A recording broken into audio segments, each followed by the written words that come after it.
23 मई को शादी के ठीक 11 दिन बाद राजा रघुवंशी की हत्या हो जाती है, जिसमें शामिल उनकी पत्नी सोनम, उनका आशिक राज और उनके 3 दोस्त शामिल थे। ऐसे में पूरे देश की जनता में एक ही सवाल है कि नहीं करनी थी शादी, नहीं पसंद था लड़का तो शादी ही नहीं करनी थी। लेकिन सोनम ने खुशी खुशी शादी की, क्योंकि एनके पांडे ने, जिन्होंने इन दोनों की कुंडली देखी थी, उन्होंने कहा था कि लड़का और लड़की दोनों ही मांगलिक है। बस यही बात सोनम के दिल में बैठ गई कि पहली शादी करके अगर पति को मार दिया तो मांगलिक दोष भी हट जाएगा और खुशी खुशी अपने लवर राज के साथ भी रह लूंगी। बस यही वजह था ये शादी करने का सोनम के मन में। खैर, इस पूरे केस को शुरू से समझते हैं, जहाँ से ये सब शुरू हुआ था। ये बात है अक्टूबर 2024 की रामनवमी के मौके पर सोनम के पिता देवी सिंह ने मैट्रिमोनियल साइट पर राजा की प्रोफाइल को पसंद किया और सोनम की शादी के लिए अप्रोच किया। और मार्च 2025 में सोनम के परिवार वाले और राजा के परिवार वाले दोनों ने इस रिश्ते को मिलकर आगे बढ़ाया और मार्च 2025 को सोनम राजा की शादी का डेट फिक्स कर दिया गया। अब ये हुई एक तरफ की बात, लेकिन दूसरी तरफ सोनम के दिमाग में तो कुछ और ही चल रहा था, क्योंकि सोनम के पिता देवी सिंह का प्लाईवुड की फैक्ट्री थी और ये राज कुशवाहा उस फैक्ट्री में एज ए मैनेजर के रूप में काम करता था। यहाँ बेटी भी अपनी पढ़ाई लिखाई कंप्लीट करके अपने ही पिता के फैक्ट्री में हाथ बटाने के लिए एचआर हेड के तौर पर काम करती थी। अब यहाँ से ही राजा और सोनम का मिलना जुलना होता रहता था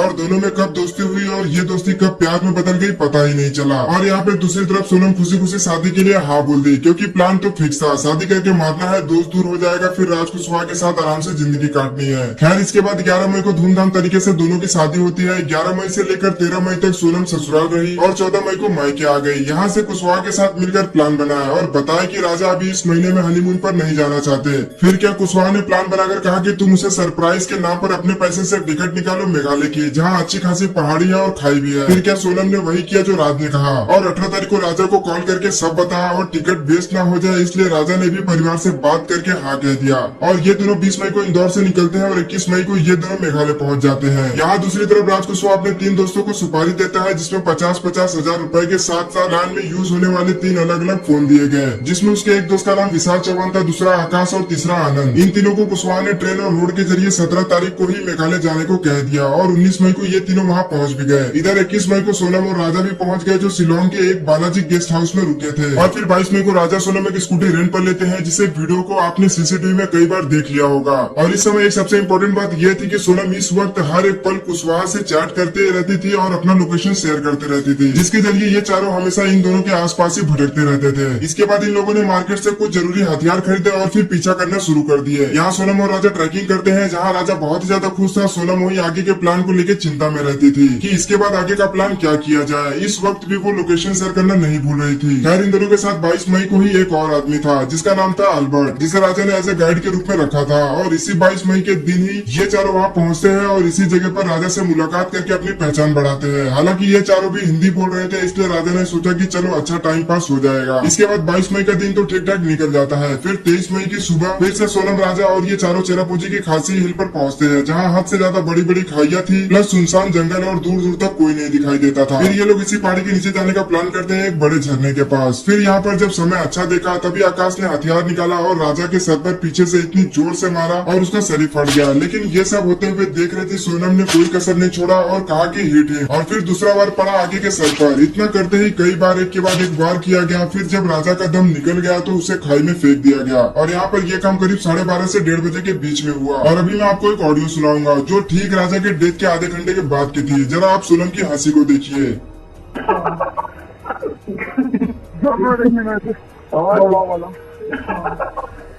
हालत खराब हो गई। खैर, जब सोनम का इतने से भी मन नहीं भरा तो ठीक 2:30 बजे राजा के सोशल मीडिया पर पोस्ट करके लिखा कि 7 जन्मों का साथ, और खुद पूरे हनीमून पर एक सिंगल पोस्ट तक नहीं किया था। खैर, इसके बाद सोनम अपना फोन बंद कर देती है और ये तीनों वहाँ से इंदौर के लिए निकल जाते हैं। साथ ही राज कुशवाहा भी फौरन वहाँ से निकलता है, क्योंकि इस वक्त उसे सोनम के पिता के फैक्ट्री में रहना था ताकि उस पर कोई शक न करे। और उसने ऐसा किया भी। और इस बीच सोनम की फैमिली के बीच में रहकर वो सारे इन्वेस्टिगेशन में हाथ भी बटा रहा था। यहाँ सोनम भी 23 मई को शिलोंग से निकलकर गुवाहाटी होते हुए 25 मई को इंदौर पहुँचती है और राज के किसी दोस्त के घर पर रेंट पर रह रही थी। और जब पुलिस ने दोनों की तलाश की तो 2 जून को राजा की लाश मिलते ही सारे इन्वेस्टिगेशन ऑफिसर अब डरे हुए सोनम की तलाश करने लगे। ये सब कर ही रहे थे कि पुलिस के हाथ आया ये अल्बर्ट, जो उस दिन राजा के साथ था। और उसने उन चारों लोगों के बारे में बताया कि कैसे वो चारों दोस्त ने राजा को दोस्त बनाया और फिर उसके साथ ही रहने लगे। इतना सुनते ही पुलिस ने अलग एंगल से छानबीन शुरू कर दिया और राजा और सोनम के फोन लोकेशन के साथ सीसीटीवी फुटेज और कॉल हिस्ट्री का पता लगाया तो सब कुछ तुरंत ही साफ हो गया। और ये समझ आया कि कैसे सोनम राजा के कांटेक्ट में रहते हुए अपना लोकेशन शेयर कर रही थी। थी। और पुलिस ने ये भी देखा कि इनके लोकेशन के आसपास ये 4 लोग हमेशा पाए गए और तभी पुलिस का शक सही निकला और छानबीन तेज करके ताबड़तोड़ इन चारों को तुरंत ही गिरफ्तार कर लिया गया। यहाँ चारों की गिरफ्तारी होने के बाद सोनम को समझ आ गया कि अब वो ज्यादा दिन तक नहीं बच पाएगी, तो उसने गाजीपुर के स्टेशन पर पहुंचकर अपने भाई को कॉल कर दिया और भाई को कॉल करके उसने सब कुछ बताया। तभी भाई पुलिस के साथ वहाँ पर पहुँचता है और भाई को देखकर वो बोलने लगी कि मुझे किडनैप किया गया था और बहुत ही पीटा और घसीटा गया है। खैर ये सब तो सोनम की चालाकी थी। वैसे अभी इस केस में बहुत कुछ अपडेट आना बाकी है। अगर आपको वीडियो पसंद आया तो लाइक करके शेयर जरूर करना।